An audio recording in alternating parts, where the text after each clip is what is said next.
There are some serious problems going on in Ecuador right now. In fact, there was a presidential decree that suspended work in all of Ecuador on April 18th and April 19th, 2024.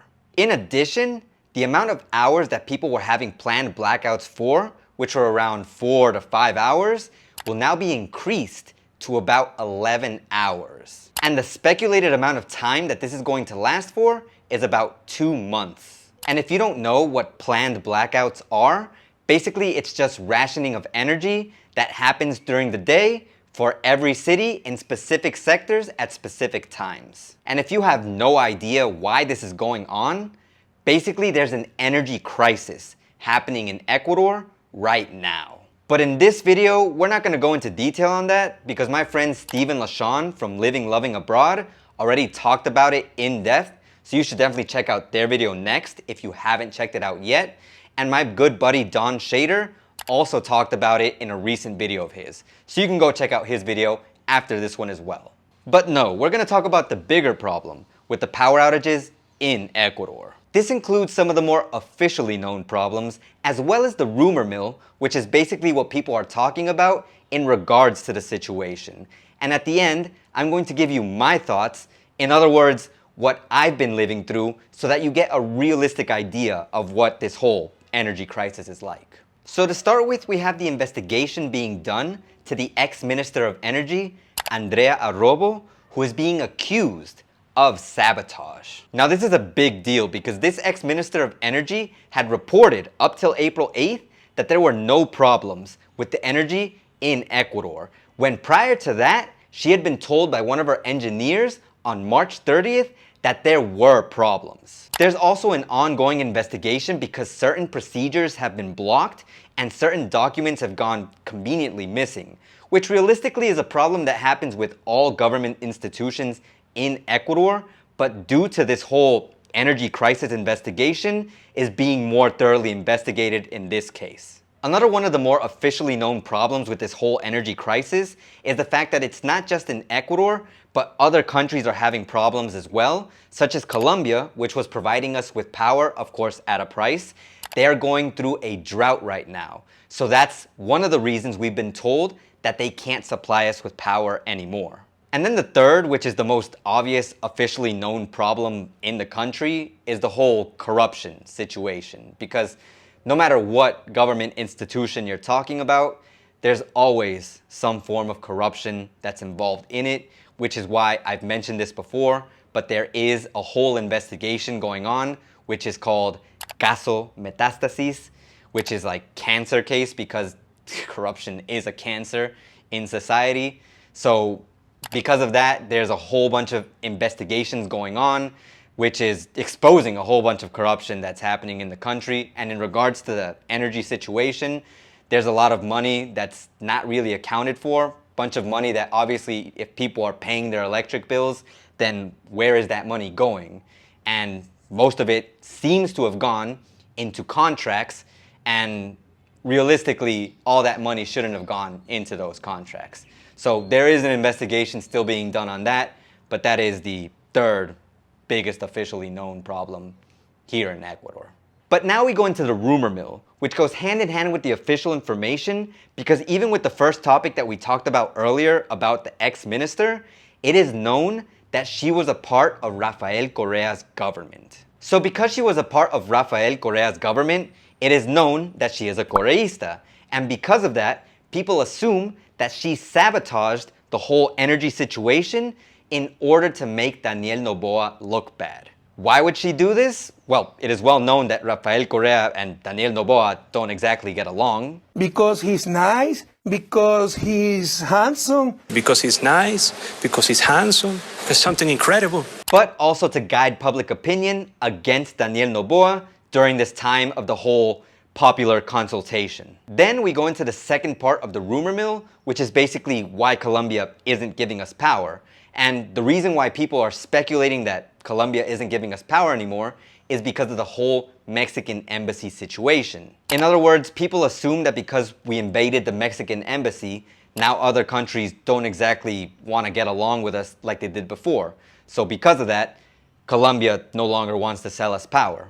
And now we go into my thoughts. And starting off with the first issue we mentioned earlier about the ex-minister, I really want to believe that she's not involved with this whole sabotage situation, or that it's not a sabotage situation, because I really want to believe that the ex-president isn't involved in problems regarding the country, because you would assume that as the ex-president, you would want the best for the country and you wouldn't have your hands in a situation that's making the country worse and the situation for the citizens worse. So for the most part, I do want to believe that that part is false and it's just the ex-minister who's done a poor job, but I also can't discard the idea of the ex-president having some kind of hand in this, only because of what I've seen with discourse online between the current president and the ex-president. Then with the whole situation with the Mexican embassy and Colombia maybe not wanting to support us anymore because of what happened with the Mexican embassy,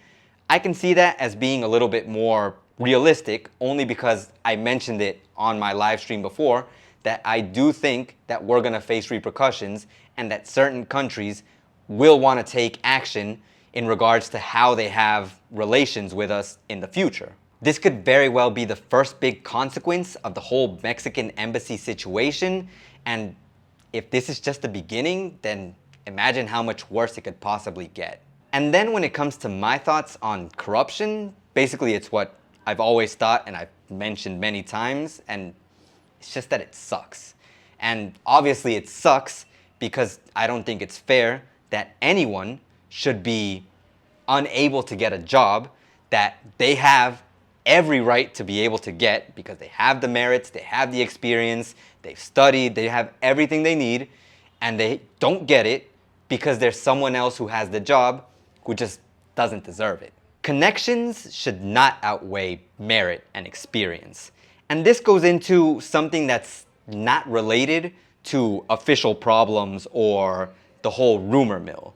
And it's part of my thoughts that I've had ever since I've been here. And I think a lot of the other YouTubers who talk about Ecuador have mentioned before. And basically what that is the fact that Ecuador in general as a whole is just very unorganized. You can find organized places. I've been to Cuenca. It is a very organized city. But there's so much of the country that just doesn't make sense for it to be as unorganized as it is. As a person who actually drives, since I have my motorcycle, and I go through similar streets every day, I've been able to notice that there are streets that for years have been in abysmal conditions and no one wants to take the time to acknowledge it and fix it. I absolutely love what they did to the downtown area, because the day that I went to go buy some motorcycle equipment, the sidewalks are pristine, they are amazing. But how is it possible for you to walk down that area of the downtown area and see those pristine sidewalks and then go to a different part of the city and you have sidewalks with craters in them? And then one of the biggest problems that we have here is the mentality of the citizens of Ecuador. You have to realize that a country is its people, and if the people themselves don't want to maintain the order, then what hope does the country have of progressing? Just to give you some examples, people drive at speeds that far exceed the speed limits. People don't respect stop signs, and they don't even respect traffic lights sometimes. People park wherever they feel like it. And because of that, my motorcycle suffered some damage the other day, which I had to get repaired. But that's actually a problem not only from the people who are parking, but the places that don't even have established parking lots. People don't respect other people's peace and quiet. You can be sleeping at 2, 3 o'clock in the morning and people are blasting loud music right next door. If you work here, getting paid is pretty much a privilege. And what I mean by that is basically there are some bosses that in order to get paid, you have to justify why you need the money right now, even though they're behind on paying you on the date that they're supposed to pay you on. I could honestly go on forever, but that's a video for another day.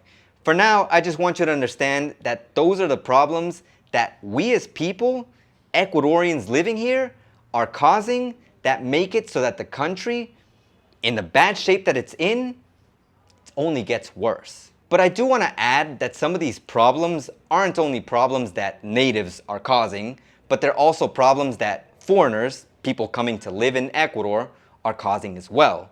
Such as when you think about the problem of going past the red light or driving really fast or parking wherever you want, some people look at that as a benefit.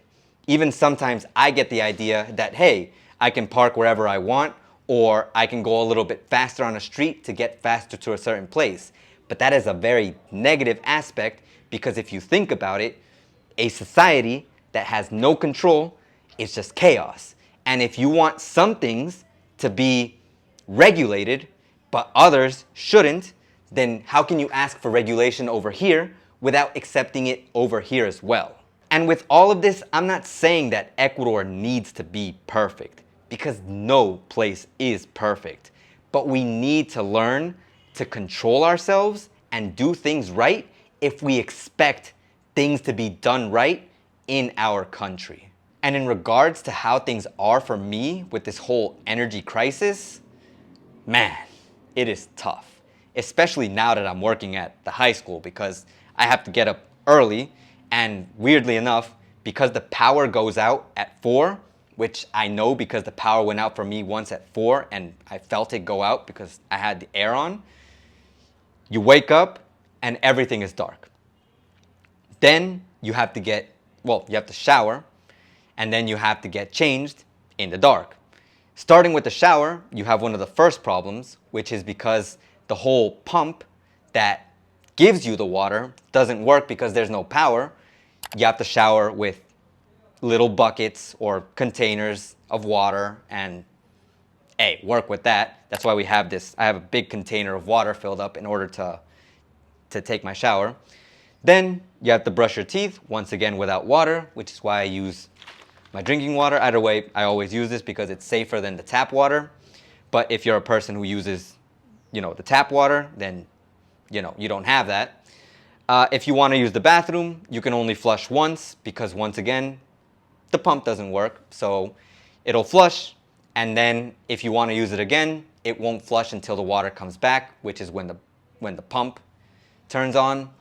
Then you come to your room. I come to my room. I get changed, and in the dark, comb, dressed, go to work. And because the whole power outage is in sectors, my power comes back at around 8 in the morning, and I'm already gone by that time. I get to work, and that's a different sector, so the power goes out at around 9, I think, or 10, and it comes back at around 12. So we don't have power, so we can't work because we can't, do our lesson plans, do our things on our computers or the internet.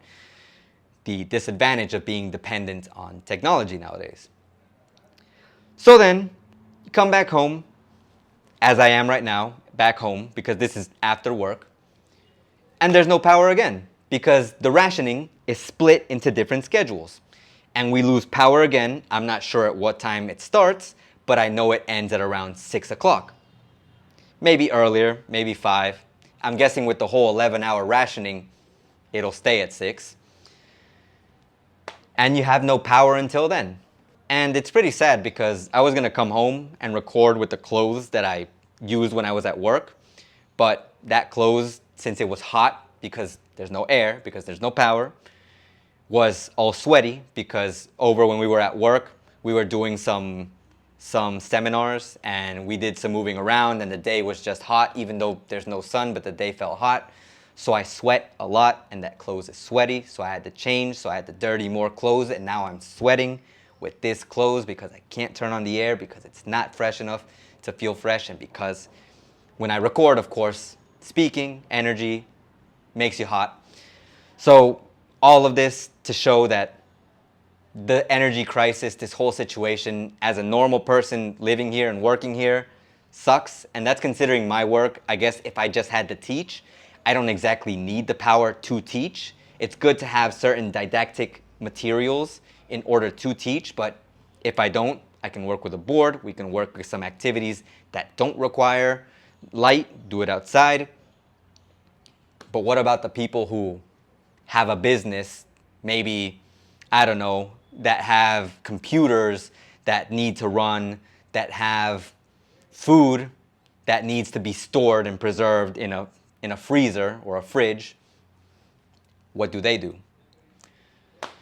So yeah, that's this energy crisis. We went from crisis in January, which was crime crisis, the whole invasion of the TV station, and now we have an energy crisis. So I guess as a final thought, if you've made it this far into the video, of course, like and subscribe. Leave your comment down below about what you think. And really the final, I guess, thought is, if you want to come to Ecuador, because I know a lot of people always ask that, should I come to Ecuador?